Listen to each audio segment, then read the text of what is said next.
سودا بیچنے والی۔ سہیل اور جمیل دونوں بچپن کے دوست ہیں۔ ان کی دوستی کو لوگ مثال کے طور پر پیش کرتے تھے۔ دونوں اسکول میں اکٹھے پڑھے، پھر اس کے بعد سہیل کے باپ کا تبادلہ ہو گیا اور وہ راولپنڈی چلا گیا، لیکن ان کی دوستی پھر بھی قائم رہی۔ کبھی جمیل راولپنڈی چلا جاتا اور کبھی سہیل لاہور آ جاتا۔ دونوں کی دوستی کا اصل سبب یہ تھا کہ وہ حسن پرست ہے، وہ خوبصورت تھے، بہت خوبصورت، لیکن وہ عام خوبصورت لڑکوں کی مانند بد کردار نہیں تھے، ان میں کوئی عیب نہیں تھا۔ دونوں نے بی اے پاس کیا۔ سہیل نے راولپنڈی کے گارڈن کالج اور جمیل نے لاہور کے گورنمنٹ کالج سے بڑے اچھے نمبروں پر۔ اس خوشی میں انہوں نے بہت بڑی دعوت کی، اس میں کئی لڑکیاں بھی شریک تھیں۔ جمیل قریب سب لڑکیوں کو جانتا تھا، مگر ایک لڑکی کو جب اس نے دیکھا جس سے وہ قطعاً ناآشنا تھا تو اسے ایسا محسوس ہوا کہ اس کے سارے خواب پورے ہو گئے ہیں۔ اس نے اس لڑکی کے متعلق، جس کا نام جمیلہ تھا، دریافت کیا تو معلوم ہوا کہ وہ سلمیٰ کی چھوٹی بہن ہے۔ سلمیٰ کے مقابلے میں جمیلہ بہت خوبصورت تھی۔ سلمیٰ کی شکل صورت سیدھی سادی تھی، لیکن جمیلہ کا ہر نقش تیکھا اور دلکش تھا۔ جمیل اس کو دیکھتے ہی اس کی محبت میں گرفتار ہو گیا۔ اس نے فوراً اپنے دل کے جذبات سے اپنے دوست کو آگاہ کر دیا۔ سہیل نے اس سے کہا، ہٹاؤ یار، تم نے اس لڑکی میں کیا دیکھا ہے جو اس بری طرح لٹو ہو گئے ہو؟ جمیل کو برا لگا، تمہیں حسن کی پرکھ ہی نہیں، اپنا اپنا دل ہے۔ تمہیں اگر جمیلہ میں کوئی بات نظر نہیں آئی تو اس کا یہ مطلب نہیں کہ مجھے دکھائی نہ دی ہو۔ سہیل ہنسا، تم ناراض ہو رہے ہو، لیکن میں پھر بھی یہی کہوں گا کہ تمہاری یہ جمیلہ برف کی ڈلی ہے، اس میں حرارت نام کو بھی نہیں۔ عورت کا دوسرا نام حرارت ہے۔ حرارت پیدا کر لی جاتی ہے، برف بھی تو حرارت ہی سے پیدا ہوتی ہے۔ تمہاری یہ منطق عجیب و غریب ہے۔ اچھا بھائی، جو چاہتے ہو سو کرو، میں تو یہی مشورہ دوں گا کہ اس کا خیال اپنے دل سے نکال دو، اس لیے کہ وہ تمہارے لائق نہیں ہے، تم اس سے کہیں زیادہ خوبصورت ہو۔ دونوں میں ہلکی سی چخ ہوئی، لیکن فوراً صلح ہو گئی۔ جمیل سہیل کے مشورے کے بغیر اپنی زندگی میں کوئی قدم نہیں اٹھاتا تھا۔ اس نے جب اپنے دوست پر واضح کر دیا کہ وہ جمیلہ کے بغیر زندہ نہیں رہ سکتا تو سہیل نے اسے اجازت دے دی کہ تم جس قسم کی جک مارنا چاہتے ہو مار لو۔ سہیل راولپنڈی چلا گیا۔ جمیل نے جو جمیلہ کے عشق میں بری طرح مبتلا تھا اس تک رسائی حاصل کرنے کی کوشش شروع کر دی، مگر مصیبت یہ تھی کہ اس کی بڑی بہن سلمیٰ اس کو محبت کی نظروں سے دیکھتی تھی۔ اس نے ان کے گھر آنا جانا شروع کیا تو سلمیٰ بہت خوش ہوئی۔ وہ یہ سمجھتی تھی کہ جمیل اس کے جذبات سے واقف ہو چکا ہے، اس لیے اس سے ملنے آتا ہے۔ چنانچہ اس نے غیر مبہم الفاظ میں اپنی محبت کا اظہار شروع کر دیا۔ جمیل سخت پریشان تھا کہ کیا کرے۔ جب وہ ان کے گھر جاتا تو سلمیٰ اپنی چھوٹی بہن کو کسی نہ کسی بہانے سے اپنے کمرے سے باہر نکال دیتی اور جمیل دانت پیس کے رہ جاتا۔ کئی بار اس کے جی میں آئی کہ وہ سلمیٰ سے صاف کہہ دے کہ وہ کس غرض سے آتا ہے، اس کو اس میں کوئی دلچسپی نہیں، وہ اس کی چھوٹی بہن سے محبت کرتا ہے۔ بے حد مختصر لمحات میں وہ جمیل کو جمیلہ کی چند جھلکیاں دیکھنے کے لیے نصیب ہوتے تھے۔ اس نے آنکھوں میں ہی اس سے کئی باتیں کرنے کی کوشش کی اور یہ بہراور ثابت ہوا۔ ایک دن اسے جمیلہ کا رکا ملا جس کی عبارت یہ تھی، میری بہن جس غلط فہمی میں گرفتار ہیں اس کو آپ دور کیوں نہیں کرتے؟ مجھے معلوم ہے کہ آپ مجھ سے ملنے آتے ہیں، لیکن باجی کی موجودگی میں آپ سے کوئی بات نہیں ہو سکتی۔ البتہ آپ باہر جہاں بھی چاہیں میں آ سکتی ہوں۔ جمیل بہت خوش ہوا، لیکن اس کی سمجھ میں نہیں آتا تھا کہ کون سی جگہ مقرر کرے اور پھر جمیلہ کو اس کی اطلاع کیسے دے۔ اس نے کئی محبت نامے لکھے اور پھاڑ دیے، اس لیے کہ ان کی ترسیل بڑی مشکل تھی۔ آخر اس نے یہ سوچا کہ سلمیٰ سے ملنے جائے اور موقع ملے تو جمیلہ کو اشارتاً وہ جگہ بتا دے جہاں وہ اس سے ملنا چاہتا ہے۔ قریب 1 مہینے تک وہ سلمیٰ سے ملنے جاتے رہا، مگر کوئی موقع نہ ملا۔ لیکن ایک دن جب جمیلہ کمرے میں موجود تھی اور سلمیٰ اسے کسی بہانے سے باہر نکالنے والی تھی، جمیل نے بڑی بے ربطی سے بڑبڑاتے ہوئے کہا، لارنس گارڈن 5 بجے۔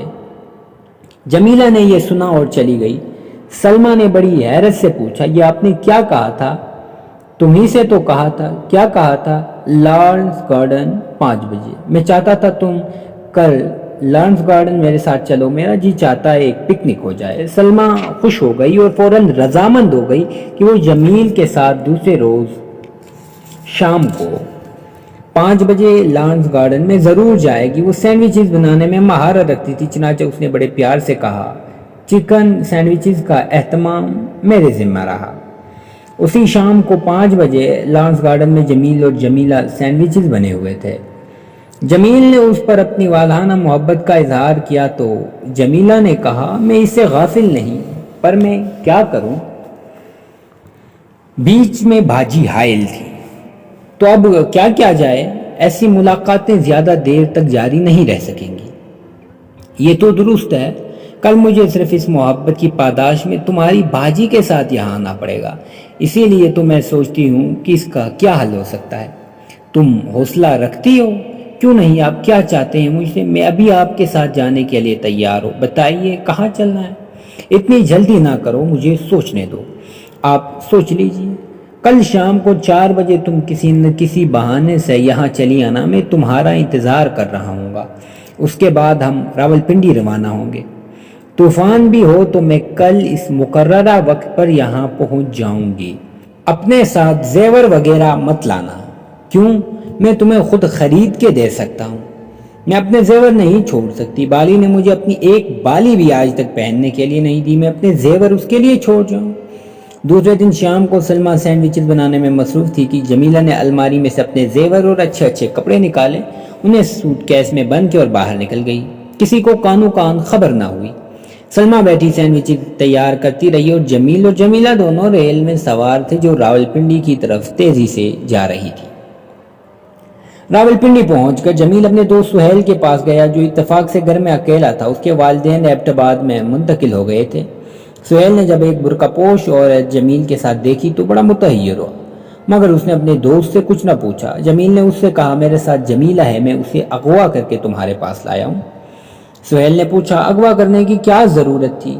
بڑا لمبا قصہ ہے، میں پھر کبھی تمہیں سنا دوں گا۔ پھر جمیل جمیلہ سے مخاطب ہوا، برقع اتار دو، اس گھر کو اپنا گھر سمجھو، سہیل میرا عزیز ترین دوست ہے۔ جمیلہ نے برقع اتار دیا اور شرمیلی نگاہوں سے، جن میں کسی اور جذبے کی بھی جھلک تھی، سہیل کی طرف دیکھا۔ سہیل کے ہونٹوں پر عجیب قسم کی مسکراہٹ پھیل گئی۔ وہ اپنے دوست سے مخاطب ہوا، اب تمہارا ارادہ کیا ہے؟ جمیل نے جواب دیا، شادی کرنے کا، لیکن فوراً نہیں، میں آج ہی واپس لاہور جانا چاہتا ہوں تاکہ وہاں کے حالات معلوم ہو سکے۔ ہو سکتا ہے بہت بڑی گڑبڑ ہو چکی ہو، میں اگر وہاں پہنچ گیا تو مجھ پر کسی کو شک نہیں ہوگا۔ 2-3 روز وہاں رہوں گا اور اس دوران تم ہماری شادی کا انتظام کر دینا۔ سہیل نے عذرائے مذاق کہا، بڑے عقل مند ہوتے جا رہے ہو تم۔ جمیل جمیلہ کی طرف دیکھ کر مسکرایا، یہ تمہاری صحبت ہی کا نتیجہ ہے، تم آج ہی چلے جاؤ۔ جمیل نے جواب دیا، ابھی اسی وقت مجھے صرف اپنے اس سرمایہ حیات کو تمہارے سپرد کرنا تھا، یہ میری امانت ہے۔ جمیل اپنی جمیلہ کو سہیل کے حوالے کر کے واپس لاہور آ گیا۔ وہاں کافی گھڑمڑ مچی ہوئی تھی۔ وہ سلمیٰ سے ملنے گئے، اس نے شکایت کی وہ کہاں غائب ہو گیا تھا۔ جمیل نے اس سے جھوٹ بولا، مجھے سخت زکام ہو گیا تھا، افسوس ہے میں تمہیں اس کی اطلاع نہ دے سکا، اس لیے کہ ہمارا ٹیلی فون خراب تھا اور نوکر کو امی جان نے کسی وجہ سے برطرف کر دیا تھا۔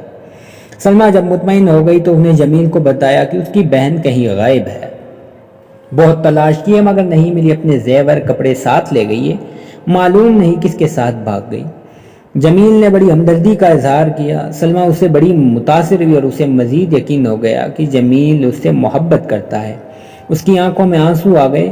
جمیل نے محض رواداری کی خاطر اپنی جیب سے رومال نکال کر اس کی نمناک آنکھیں پونچھی اور مصنوعی محبت کا اظہار کیا۔ سلمیٰ اپنی بہن کی گمشدگی کا صدمہ کچھ دیر کے لیے بھول گئی۔ جب جمیل کو اطمینان ہو گیا کہ اس پر کسی کو شبہ نہیں تو وہ ٹیکسی میں راولپنڈی پہنچا۔ بڑا بےتاب تھا۔ لاہور میں اس نے 3 دن کانٹوں پر گزارے، ہر وقت اس کی آنکھوں کے سامنے جمیلہ کا حسین چہرہ رقص کرتا رہتا۔ دھڑکتے ہوئے دل کے ساتھ وہ جب اپنے دوست کے گھر پہنچا تو اس نے جمیلہ کو آواز دی۔ اس کو یقین تھا کہ وہ اس کی آواز سنتے ہی اڑتی ہوئی آئے گی اور اس کے سینے کے ساتھ چمٹ جائے گی، مگر اسے نا امیدی ہوئی۔ احباب مزید ویڈیوز کے لیے ہمارا چینل سبسکرائب کریں اور بیل آئیکن پر کلک کریں۔ اس کا دوست اس کی آواز سن کر آیا، دونوں ایک دوسرے کے گلے ملے۔ جمیل نے تھوڑے توقف کے بعد پوچھا، جمیلہ کہاں ہے؟ سہیل نے کوئی جواب نہیں دیا۔ جمیل بڑا مضطرب تھا، اس نے پھر پوچھا، یار جمیلہ کو بلاؤ۔ سہیل نے بڑی رقت آمیز لہجے میں کہا، وہ تو اسی روز چلی گئی تھی۔ کیا مطلب؟ جب تم اسے یہاں چھوڑ کر گئے تو وہ 3 گھنٹوں کے بعد غائب ہو گئی، اسے غالباً تم سے محبت نہیں تھی۔ جمیل پھر لاہور آیا، مگر سلمیٰ سے اسے معلوم ہوا کہ اس کی بہن ابھی تک غائب ہے۔ بہت ڈھونڈا مگر نہیں ملی۔ چنانچہ جمیل کو پھر راولپنڈی جانا پڑا تاکہ وہ اس کی تلاش وہاں کرے۔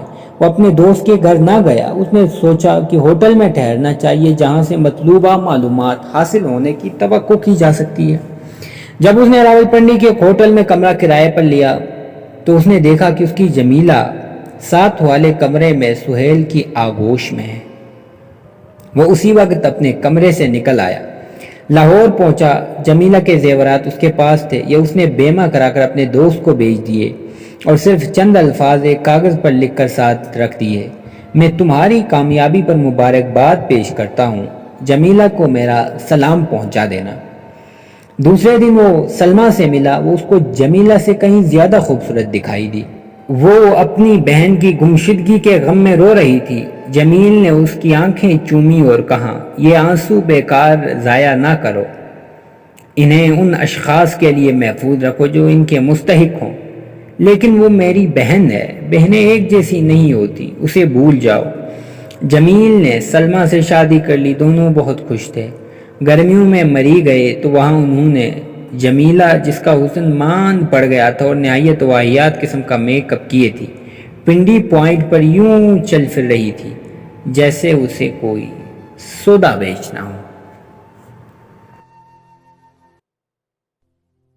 معزز احباب، منٹو کے افسانوں اور دیگر کہانیوں کے لیے ہمارا چینل سبسکرائب کریں اور بیل آئیکن پر کلک کریں تاکہ ہماری ویڈیوز سب سے پہلے آپ تک پہنچیں۔ شکریہ۔